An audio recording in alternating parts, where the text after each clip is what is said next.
بسم اللہ الرحمن الرحیم وقل رب زدنی علما۔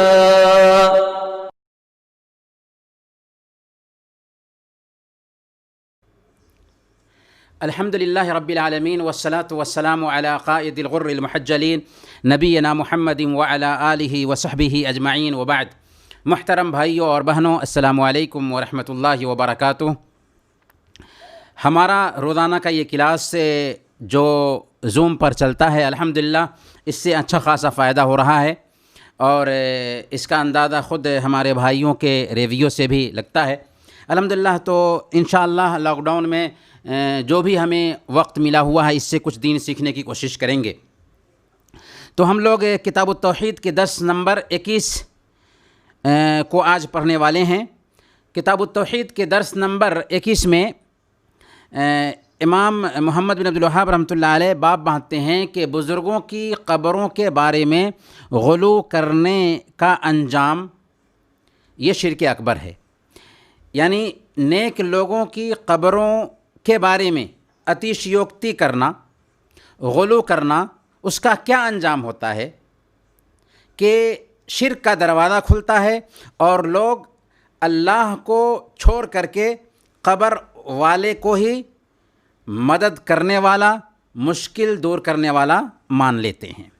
اسی لیے اللہ کے نبی صلی اللہ علیہ وسلم نے ہمیں سختی کے ساتھ بزرگوں کی شان میں غلو کرنے سے منع کیا، خود اپنی شان میں غلو کرنے سے منع کیا، جیسا کہ ہم کل جان چکے ہیں۔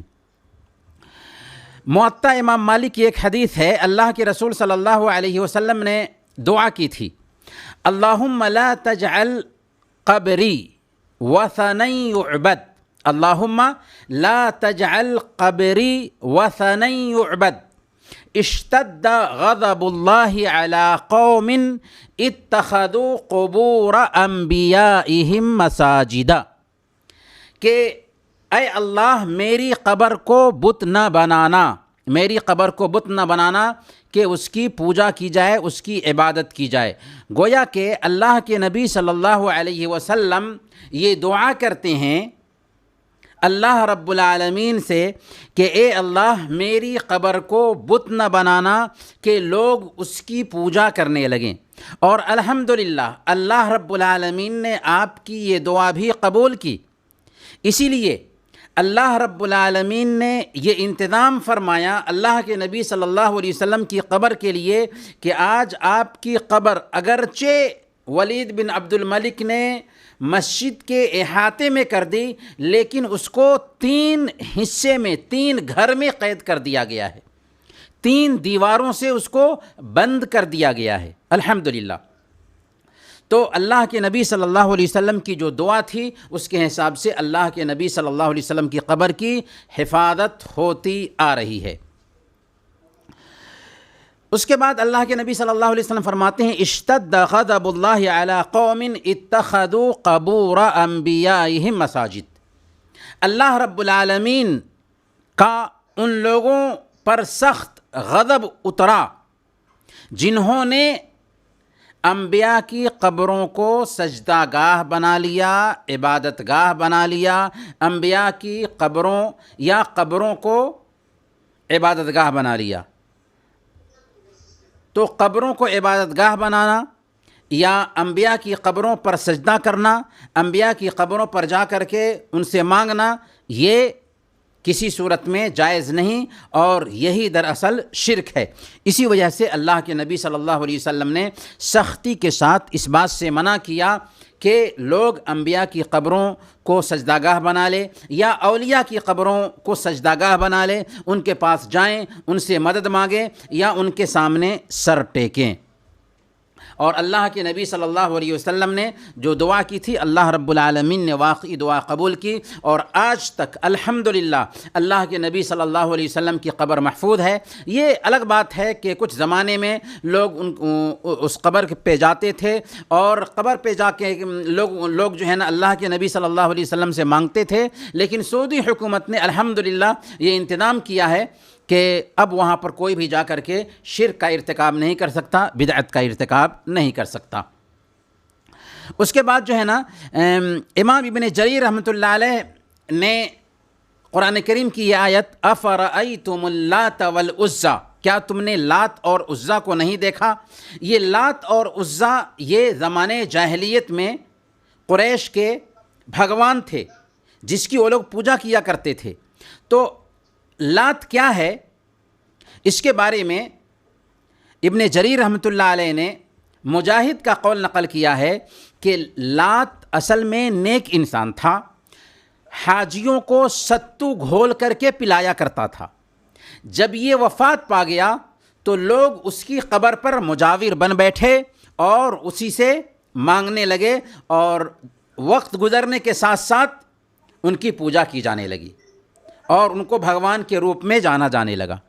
اسی طریقے سے ابن عباس رضی اللہ تعالیٰ عنہ سے بھی یہی منقول ہے کہ لات یہ جو ہے نا حاجیوں کو ستو گھول کر کے پلایا کرتا تھا۔ گویا کہ لات کا وجود اس طور پر تھا کہ وہ نیک انسان تھا، لیکن اس کی نیکی کا اثر یہ ہوا کہ لوگوں نے اس کی شان میں اتشیوکتی کی اور اس طریقے سے اس کی پوجا شروع کر دی۔ اسی لیے اللہ کے نبی صلی اللہ علیہ وسلم نے سختی کے ساتھ منع کیا کہ بزرگوں کی شان میں غلو کیا جائے۔ آگے کی حدیث ہے، ہم لوگ پڑھتے ہیں، اللہ کے نبی صلی اللہ علیہ وسلم نے حضرت عبداللہ بن عباس رضی اللہ تعالیٰ عنہ سے روایت ہے، اللہ کے نبی صلی اللہ علیہ وسلم نے لعنت بھیجی، لعن رسول اللہ صلی اللہ علیہ وسلم زائرات القبور، لعن رسول اللہ صلی اللہ علیہ وسلم زائرات القبور والمتخذین علیہا المساجد والسرج۔ اللہ کے نبی صلی اللہ علیہ وسلم نے قبروں کی زیارت کرنے والی عورتوں پر لعنت فرمائی ہے، یعنی جو عورتیں قبروں کی زیارت کے لیے جائیں ان پہ لعنت بھیجی ہے۔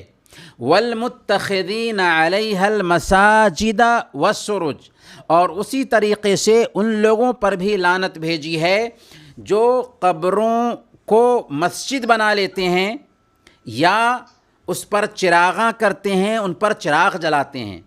گویا کہ اللہ کے نبی صلی اللہ علیہ وسلم نے قبروں کی زیارت کرنے والی عورتوں پر لعنت بھیجا، قبروں پر مسجد بنانے والوں پر لعنت بھیجا، اور جو لوگ قبروں پر جا کر کے چراغ جلاتے ہیں، لائٹنگ کرتے ہیں اور قبروں کو چراغاں کرتے ہیں، ایسے لوگوں پر بھی لعنت بھیجا۔ کیوں؟ اس لیے کہ یہ راستے شرک کے راستے ہیں، اس سے شرک کا دروازہ کھلتا ہے، اسی لیے اللہ کے نبی صلی اللہ علیہ وسلم نے سختی کے ساتھ اس بات سے منع کیا۔ قبر کے حوالے سے ہمارے دین کی تعلیم یہ ہے کہ پہلے نمبر پر قبر کا سمان کیا جائے، قبر کی بے حرمتی نہ کیا جائے، قبر کا اپمان نہ کیا جائے، قبر کا سمان ہونا چاہیے۔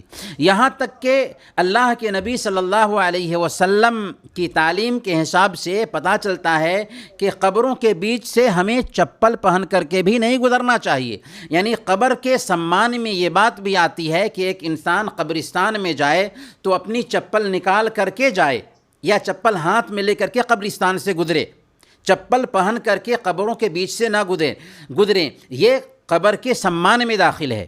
لیکن سمان اپنی جگہ پر ہے، اس کے ساتھ ساتھ قبر کے بارے میں غلو نہیں ہونا چاہیے، قبر کے بارے میں اتشیوکتی نہیں ہونی چاہیے۔